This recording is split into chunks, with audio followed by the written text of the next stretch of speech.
What happens when you combine the most beloved and critically acclaimed fantasy series with the best-selling game we all know and love?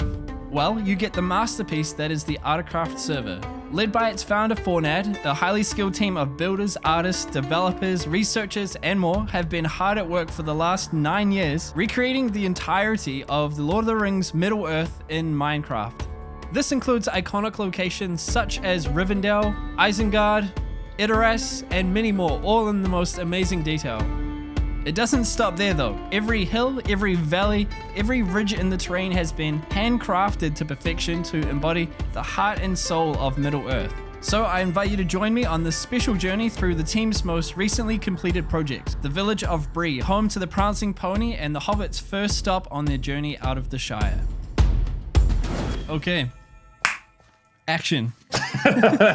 Cool. All right. Well, welcome to ArdaCraft. I'm Fornad. I'm the kind of admin founder of the server. With me today, I've got a few of the builders and people who helped to construct the town of Brie over the last 6 or 7 months. So we've got all the way on the right over there, we've got Hearthseeker, and then we've got HFranz, and those two guys led Brie. We've got Darnock here, who was one of the guys who did many of the interiors, and myself. So we're going to take you through kind of the farmland and the town itself, show off some of the details and all the things that we've been able to achieve with Conquest, and kind of explain how we approach this world and how we approach recreating Tolkien's world. You may notice that everything here looks very different to vanilla Minecraft. This server uses a mod called Conquest Reforged, or more recently, Conquest Refabricated. And that adds over 13,000 new blocks to the game and allows them to add all sorts of incredible details. They've created a special mod pack so that anyone can join the server, look around, and even become a part of this amazing project. But more on that later in the video. The ArdaCraft team's attention to detail doesn't just stop at the blocks they place though, no.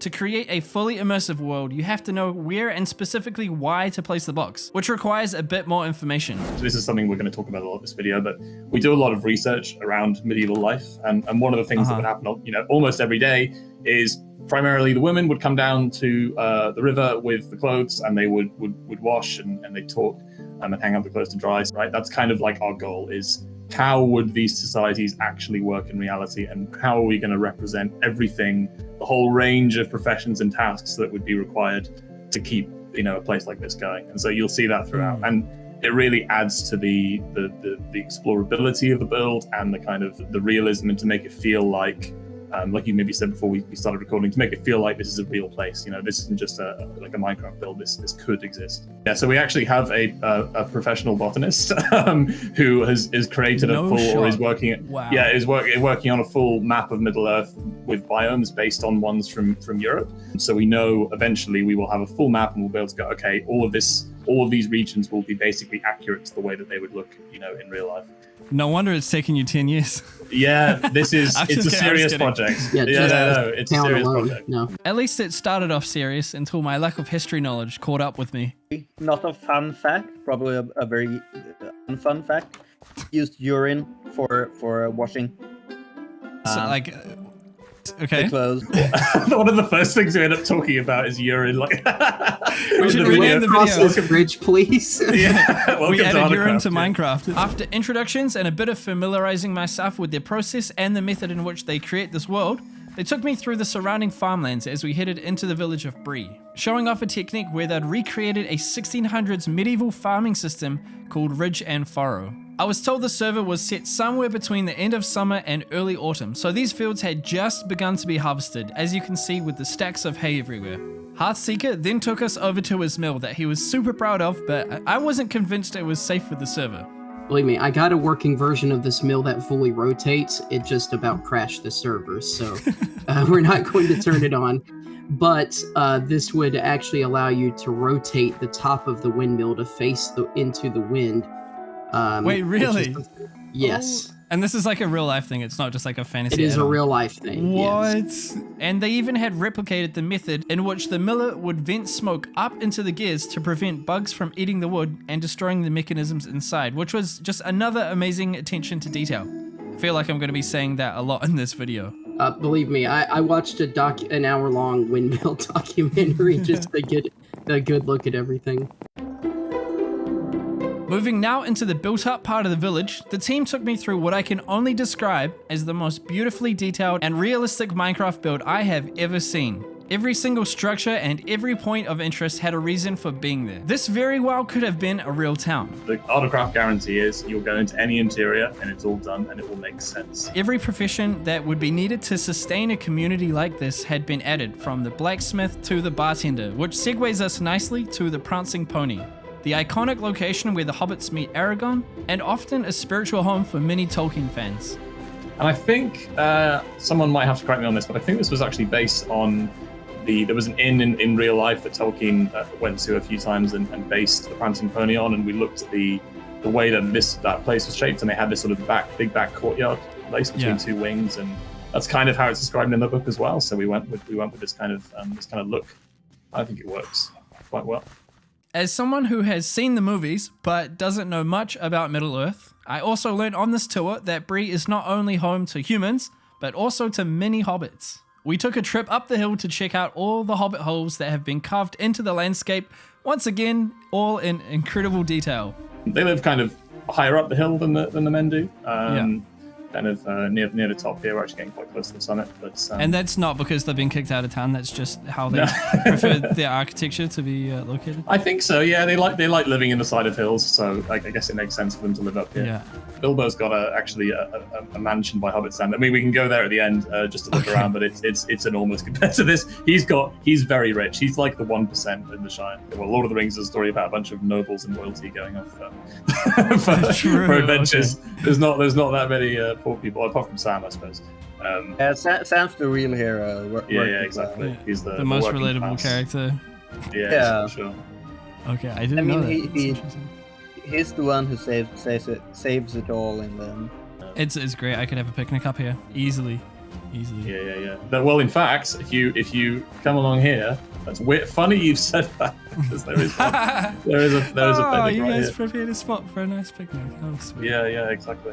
One of the things that impressed me the most during this whole tour was the trees. I'm sure you've noticed how incredibly realistic they all look. Well, remember this guy, HFranz? He has been hard at work making a seemingly endless repository of trees from a huge range of different species, all in different shapes and sizes. We took a walk to the outskirts of Brie, and the whole time I felt like I was just at home going for a bushwalk, just with a bit like 0% of the actual exercise. But yeah, using the new Conquest blocks for trees has just been monumental for tree building when compared to like 1.12 standards for trees. I mean, the contrast between this and a vanilla Minecraft woodland is it's kind of wild, right?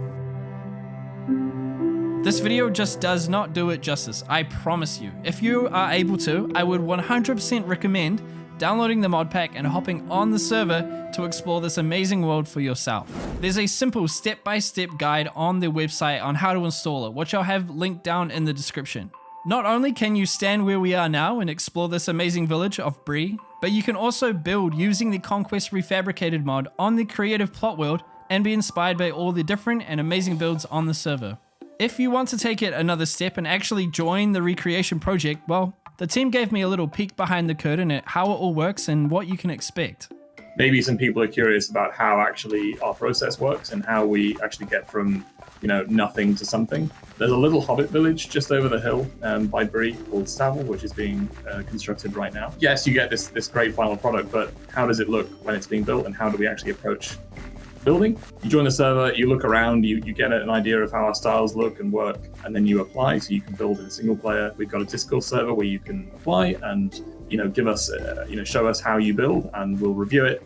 If you're successful, you become what's called an apprentice, where you learn for a few months how to actually build in our styles and how to contribute. And eventually we kind of take you out of that probation period and make you a builder. And then you can lead your own projects from there. So it's kind of about the teaching and learning is a really big part of ArdaCraft, and developing people's skills as builders is really important. Just to talk about how the project works, you can see if you fly up, there's like these like plots above each house you'll see. Okay. And there's little this is what the roof should be made out of. It's like a this system. Is what yeah, exactly. This is what the profession should be. This is the little purple block is who's claimed it, the name of the person. He said, look, it's waiting approval. And then the project leaders come back and said, not approved. And this is the reason why. this is what you need to do to get it approved. And so that's kind of the quality control system that we have in place for everything. To wrap things up, the whole team gathered together in the prancing pony and gave me the most incredibly wholesome send-off. Let's get everyone. Everyone who's in spectator mode and everyone who's on the server, like everyone just pop out, come into creative and come and sit in.